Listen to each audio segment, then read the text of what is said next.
Asyukan si Mupay pag-abot nato diri sa sports complex na human na ni og workout ang atong mga katribo og dili ra day ako ang medyo nadugay no. Asyukan si sawa pagdugay na apod tay uban nga mga katribo dia nga iha pa nangabot. Medyo daghan atong kauban karon no kay naa na magud ni sila pangdulaan intramurals na sa ilang eskwelahan og nangakuha din ni sila sa ilang mga kategory nga ilang gitry outan no. Maong nibalik na pod ang ilang kugi sa pagtraining kay gusto po daw sila mo perform sa ilang mga pangdulaan. Mao nang nag-warm up og nag-drills na dayon sila kay para ila nang masugdan ang ilang programa. Naapo di ay si Cedric Namuk diri no, ang batang kakaiba. Kusog na rabagid kaayo ni marapsuliging mga kauban ani niya ba. Asyukan si diretso na din sila birada og naana diha nagbuylo-buylo na sila. Speeding silang gibuhat ani no. Lugnot gid sa ginhawa ang kinahanglan nila. Asyukan si Elijah hurdle po diyang dulaan ani no og naapo tay isa ka tribo nga long jump iyang dulaan. Asyukan si grabe gin tinirahaanin nila no, murag maugid ni sila ang blue team sa ilang intramurals ba kay naka-blue man tanan. Asyukan si gisugdan na pud nato atong programa diha no, wa na ta naghulat nga mahuman sila og ato na pud gisugdan ang atoang programa. Bali ako din gibuhat aning adlaw 1 mile times 3. Perting dugayan na gid no nga wala ta naka-workout aning 1 mile og murag didto pa sa Kapitol last ta ani naka-training. Munang gitirahan ako og 1 mile, akong rest ani di ay 3 minutes kay perting hanga kagidi ay nakuratan ko permiro pa lang abiyo naminhod na ang akong mga braso. Antong ni aging simana kay naaman tay sipon og ubo mo tong puro rastride atong mga himo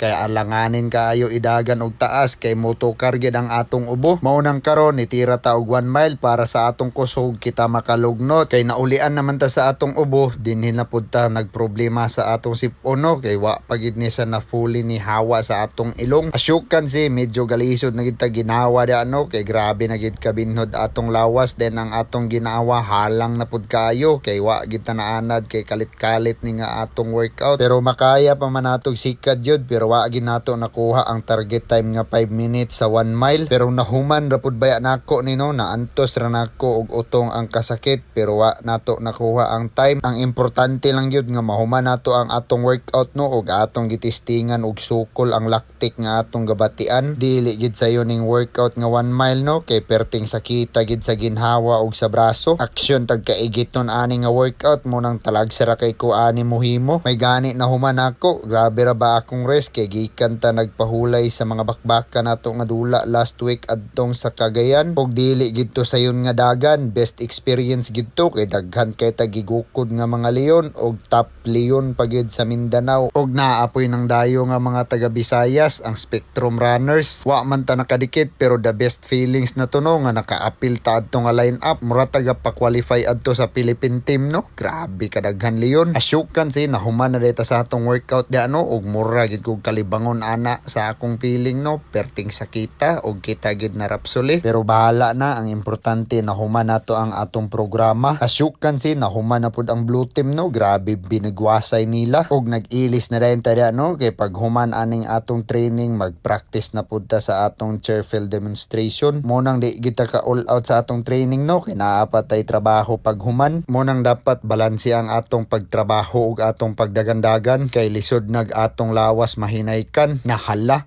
lihok tao.